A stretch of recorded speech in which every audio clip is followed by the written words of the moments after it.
ప్రస్తుతం అయితే మనకు ఇటు వేములవాడ నియోజకవర్గంలో ఉన్నాం. వేములవాడకు సంబంధించి చూసుకుంటే వేములవాడకు నియోజకవర్గ ఇన్ఛార్జి లక్ష్మీనరసింహరావు గారు ఉన్నారు. వారితో మాట్లాడి మరిన్ని విషయాలు తెలుసుకునే ప్రయత్నం చేద్దాం. సురేష్, అంటే సార్ చెప్పండి, అంటే ఈరోజు యాక్చువల్ అయితే ప్రతి ఉమ్మడి కరీంనగర్ జిల్లా వ్యాప్తంగా ముఖ్య కార్యకర్తల సమావేశం ఈరోజు మీ వేములవాడ కాన్స్టిట్యూషన్ ఎట్లా ఉంటుంది సార్? దీన్ని చాలా బాగుంటుంది. ఎందుకంటే గత 2.5 సంవత్సరాలలో ఏం చేసింది కాంగ్రెస్ అని ఆలోచించినప్పుడు మరి ఆశల పల్లెకిలో వాళ్ళ ఆశల్ని ఎక్కడికో ఆకాశాలకు తీసుకుపోయి ఇవాళ ఏంటంటే భూమి లోపల పాతిపెట్టిన పరిస్థితి ఉన్నది. ఇలా పాపం అమాయక ప్రజలు వీళ్ళు ఇంకా బాగు చేస్తారేమో నమ్మి ఇవాళ నిరాశకు గురై ప్రతి గ్రామంలో ఉన్న ప్రతి వ్యక్తి, మహిళలు కానీ పెద్దలు కానీ యువకులు కానీ ఏ రంగం తీసుకున్నా మనసులో ఒక బాధ, ఆ బాధతోనే ఆవేదనతో ఉండి మరి వీళ్ళు మమ్మల్ని మోసం చేసినారు, వీళ్ళకు సరైన సమయంలో బుద్ధి చెప్తామని ఒక దృఢ సంకల్పంతో వాళ్ళు ఉన్నారు.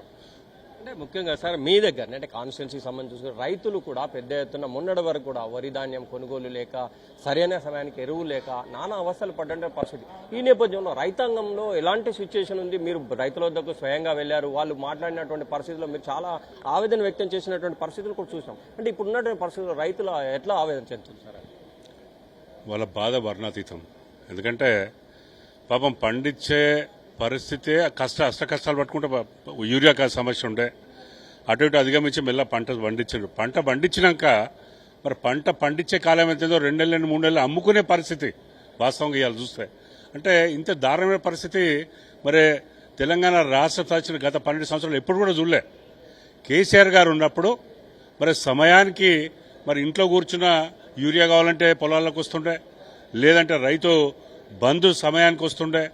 మరి ఏదైనా వర్షం కానీ అంటే నీళ్లు కానీ లేదంటే కరెంటు కానీ ఎప్పుడు ఏమి ఇబ్బంది లేకుండా పంట పండంగానే మరి మరి మార్కెట్ తీసుకురాగానే తొందరగా అంటే ఒక వారం రోజులనే కాంట చేసి ఆ మాయిశ్చర్ రాగానే పోతా ఉండే.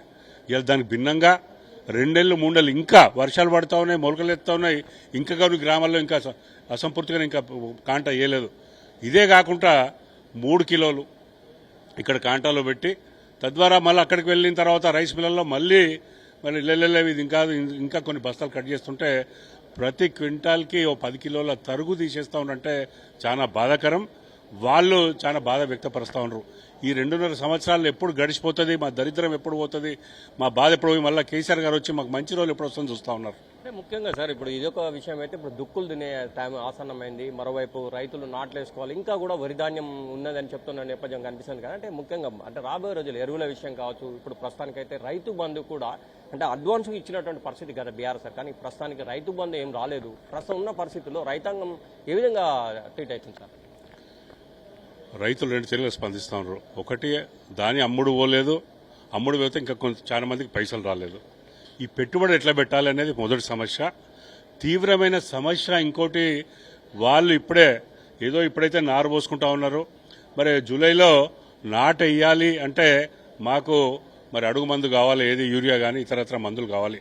ఒకటేమో ధరలు పెరిగాయి, రెండేదేమో ఇక్కడ రావాల్సిన మరి దాని అమ్ముడు పోక డబ్బులు రాలేదు. మూడో సమస్య ఏంటంటే యూరియా కొందామని యూరియా అవైలబుల్ లేదు. మరి మా పరిస్థితి ఏంది, రైతుల పరిస్థితి ఏంది ముందట అని ప్రశ్నార్థకంగా వాళ్ళు బాధపడుకుంటూ వ్యక్తపరుస్తూ ఉన్నారు.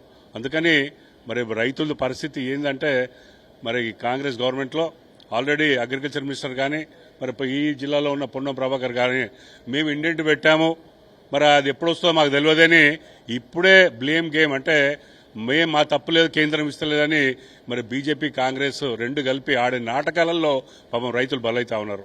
అందుకని నేను గవర్నమెంట్ మళ్ళీ ఒక్కసారి పునరాలోచి రైతులు ఇబ్బంది పెట్టకుండా మరి 2.5 సంవత్సరాలు వారిని ఆదుకోవాలని కోరుతా ఉన్నాను. సార్ ఇప్పుడు అంటే యాక్చువల్ ఈ రోజు ముఖ్య కార్యకర్తల సమావేశం ఉంది. కొద్దిసేపట్లో BRS party working president KTR రాబోతుంది. అంటే దిశానిర్దేశం చేయమని ఏమున్నాయి సార్, ఏం చెప్పబోతున్నారు? ముఖ్యంగా ఇప్పుడు సార్ అంటే స్పెషల్ ఇంటెన్సివ్ రివిజన్ ఏదైతే ఓటర్ లిస్ట్ ఉందో అందులో మన వేరే రాష్ట్రాలు చూస్తే లక్షలాది ఓట్లు తీసేస్తా ఉన్నారు.